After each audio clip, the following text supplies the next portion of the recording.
안녕하세요. 아이들이 어려워하는 수학, 별표 치는 수학만 쏙쏙 골라서 풀어주는 별표타파 별타쌤 박지영입니다. 자, 코로나 방학이 연기되면서요. 저도 스튜디오 촬영 못해가지고요. 이렇게 집에서 만나뵙게 되었어요. 이제 또 양해 부탁드리고요. 지금 이렇게 방학 연기되면서요. 가장 좋은 게 뭐냐면요. 독서 습관을 잡아주는 거예요. 그래서 아이랑 집에 있으면서 어떻게 독서 습관 잡아줄지 저랑 한번 이야기 해보도록 하겠습니다. 별타쌤 수학 강사 아니셨어요? 그죠? 근데 제가 일단 융합에 대해서 공부를 많이 했고요. 그리고 아이들 가르치면서 제가 딱 결론 내린 거 하나뿐이 없어요. 독서. 예. 독서력이 있는 친구와 없는 친구의 차이점이 너무나 컸기 때문에 제가 독서에 대해서 공부를 했고, 그리고 독서에 대한 강의를 많이 하고 있습니다. 네. 그래서 잘 들어보시면 제가 꿀팁 많이 드리도록 하겠습니다.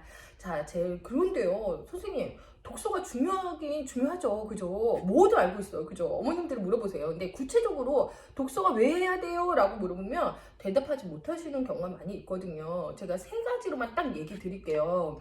물론 100가지가 넘습니다. 그것만 해도 1시간 강의가 되는데요. 독서를 꼭 해야 되는 이유 아시지만 다시 한번 짚고 넘어가도록 하겠습니다. 첫 번째는요. 네. 문해력이에요. 문해력. 네. 문해력을 문장 이해력이라고 알고 계시는 분들이 많이 있는데요. 네, 원래는요, 이게요, 문자 해독 능력이에요. 문자 해득력이에요. 해득력. 그래서 문해력이 된 거거든요. 문자 해득력이 뭐냐면요, 글을 읽고 어때요? 이해하고 얻어가는 거예요. 이해하고 얻어가는 능력이거든요. 그러면 문장 이해력은 약간의 차이 있겠죠. 뭐 완전히 다른 말은 아니지만, 그래서 원래 줄임말은 문자 해득력이다.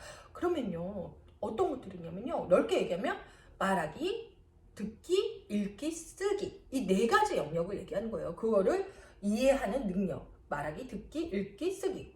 네, 이 네 가지를 잘하는 능력이거든요. 그럼 뭐가 되겠어요? 배움의 기초가 돼요. 배움의 기초가 되기 때문에 꼭 필요한, 학습을 하는 데 있어서 꼭 필요한 능력이라는 거죠. 그런데요, 학습만 못하면 다행이죠. 문해력이 없으면요. 근데요, 소통, 공감을 하는데도 굉장히 살아가는 데 필요한 능력이에요. 그래서 문해력이 없으면 굉장히 살아가기 어려울 정도로 네, 중요한 능력입니다. 근데요, 독서를 통해서 문해력이 길러져요. 근데 반대로 생각하면요, 독서를 못하는 이유는요, 문해력이 없기 때문이거든요. 그럼 문해력을 어떻게 키우는지 제가 또 다음에 한번 말씀드릴게요. 이야기 해드리고 싶은 게 너무 많거든요. 근데 조금만 기다려주세요. 문해력이 되게 중요하다. 그러면은 초등학교 2학년 때까지 이 문해력을 키워놓지 않으시면요, 초등학교 3학년 이후에 문해력을 쌓는 건요 3배 이상의 힘이 들어요. 그렇기 때문에 여러분들 지금 초등학교 2학년 어머님들은 이렇게 한숨 이렇게 괜찮아 이렇게 위로 받으셔도 돼요. 그렇기 때문에 꼭 초등학교 2학년 이전에 문해력을 키워두셔야 된다. 즉 초등학교 2학년 이전에 독서를 더 많이 해야 된다는 이야기겠죠.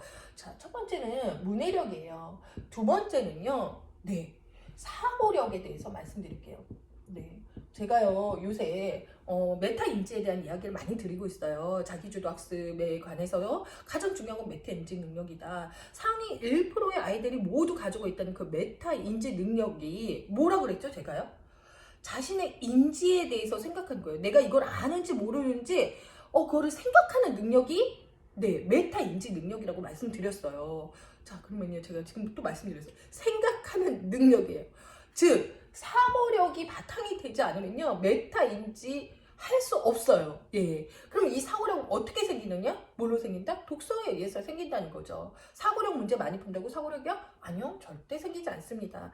독서에 의해서 사고력이 생긴다는 거죠. 또 세 번째, 한번 볼게요. 자, 배경 지식이에요. 아이들이요, 창의성을 키워주고 공부를 잘하는 능력, 수업에 대해 집중할 수 있는 능력이 바로 배경지식, 스키마라고도 하거든요. 이런 능력이에요. 배경지식이 많은 아이는요, 모든 것들이 학습이 재밌고 모든 것들이 재밌어요. 그죠? 그리고 창의적인 사고를 할 수가 있어요. 이거 내가 전에 알던 거를 끄집어내서 더 새로운 생각을 할 수 있다는 거죠. 그런데 이 배경지식을 키우는 방법은 딱 두 가지예요. 네. 자, 뭐냐면은 처음은 직접적으로 경험하는 거예요. 직접. 네, 직접적으로 애가 가서 다 경험하는 거예요. 자, 신석기 시대에 대해서 내가 알고 싶어요. 그런데요, 신석기 시대 어떻게 해요? 그냥 뿅 날아가가지고, 네. 보면 제일 좋죠. 아, 얘 이런 토기를 썼었구나. 막, 이런 음식을 듣고 살았구나. 이렇게 보면 가장 좋은데, 어려우니까 제가 뭐 많이 하자 그랬어요? 네, 맞아요. 박물관이나 이런데, 뭐 유적지나 이런 데 가시면요, 직접적 경험한 거를 가장 잊지 않는 부분이에요. 그리고 뭐 우주에 대한 공전을 배운다 했잖아요. 그러면요, 자, 우주에 가가지고 야, 지구가 이렇게 공전하는구나 이렇게 보시면 가장 좋아요. 근데 우리나라에서 지금 한 명뿐이 못 갔잖아요. 그죠? 그렇기 때문에 모든 걸 다 직접 경험하는 건 굉장히 어려운 일이에요. 그죠? 그렇기 때문에 무엇을 어떻게 해주셔야 되냐? 간접적으로 경험하게 해주셔야 돼요. 그러면 간접적으로 경험하는 가장 좋은 방법, 그건 뭘까요? 뭐 이야기를 듣고 뭐 이런 것도 있지만 간접적으로 내가 직접적으로 받은 경험인 것처럼 습득할 수 있는 게 바로 독서라는 거죠. 그래서 독서 안에서 네, 신석기 시대도 가보고 우주도 가보고 그거에 대해서 지식을 습득할 수 있는 거예요. 그렇기 때문에 배경 지식을 쌓는 데 있어서 가장 도움이 되는 건 독서다. 그래서 제가 독서의 중요성 3가지 말씀드렸어요. 문해력, 사고력, 배경 지식. 이거 말고도 너무 많아요. 너무 많은데 일단 제가 3가지로 말씀을 드렸고요. 이런 3가지 능력을 키우기 위해서 아이가 독서를 많이 해야 되잖아요. 근데 독서를 해야지 말이죠. 그죠? 우리 아이가요, 독서를 잘하는 방법은 딱 한 가지예요. 딱 한 가지. 책을 좋아하는 아이로 만들어준다는 거예요. 책을 좋아하는 아이로 어떻게 하면 만들 수 있을까? 저랑 한번 이야기 한번 해보도록 하겠습니다. 일단 책이 너무 좋아야 돼요. 그래야지 독서를 할 거 아니에요. 그죠? 억지로 엄마가 읽히는 것도 한계가 있어요. 고학년 되면 읽지 않아요. 책을 좋아하는 아이로 만드는 거 첫 번째. 네. 책을 대여하지 않는다. 선생님, 책 도서관 가서 막 보여주고 이러면 좋은 거 아니에요? 그리고 제가 좋아하는 책이 많이 전 대여하고요, 아예 읽혀주고요, 그 반납 또 해주고요, 또 새로운 거 빌려오고요. 물론 지금 코로나 사태 때문에 지금은 대여는 못하지만 어머님들이 정말 열심히 대여하세요. 저는 우리 대한민국 어머님들이 독서에 대한 관심도 되게 높다고 생각하거든요. 이게 신경 많이 써주신단 말이에요. 유아 때부터. 그런데요, 대여하는 거에 대한 책의 단점들을 제가 말씀드릴게요. 책은 대여하는 게 아니라 꼭 사주셔야 돼요. 네, 사주셔야 되는데 왜 사주셔야 되냐면요. 책을요, 아이가 한 번 왔을 때, 제가 책을 좋아해야 된다 그랬잖아요. 한 번 왔을 때, 엄마 이 책 너무 재밌어. 엄마 이 책 너무 사주셔서 감사. 이런 친구들은요, 사실 어머님 이 강의 안 들으셔도 돼요. 그죠? 그런 아이들 그냥 냅두면 되고 적절한 도서만 구매해 주시면 돼요. 그런데요, 책을 아이가 처음에 대여를 딱 해왔어요. 근데 아이가 재미없어요. 근데 엄마 어때요? 반납 기간 있잖아. 빨리 읽어. 그럼 애가 그냥 글자만 읽는 거예요. 이거에 대한 진짜 재미를 못 느낀 채 글자만 읽는 경우가 굉장히 많다는 거예요. 또 반납 기간을 쪽지 껴서 나는 오늘 이 책을 읽고 싶지 않아요. 그런데 이번 주에 그걸 읽어야 돼요. 그죠? 그러다 보면 책을 좋아하는 게 아니라 책을 약간 멀리하고 재미없어지는 거거든요. 재미없는 책을 내가 읽었으니까요. 물론 엄마가 베스트셀러 좋은 책을 읽혀주셨지만 얘한테는 좋은 책이 아닐 수도 있는 거예요. 재미없는 책일 수도, 관심도가 떨어지는 책일 수도 있어요. 그런데요, 예를 들어서 책을 구매를 했잖아요. 아이가 요새 저 바이러스 책이 제가 예전에 한 3년 전에 사준 책들이 있어요. 그리고 이걸 샀는데 애가 보겠어요. 막 바이러스에 습격 그러니까 재미없어서 안 보더라고요. 이렇게 꽂아놨어요.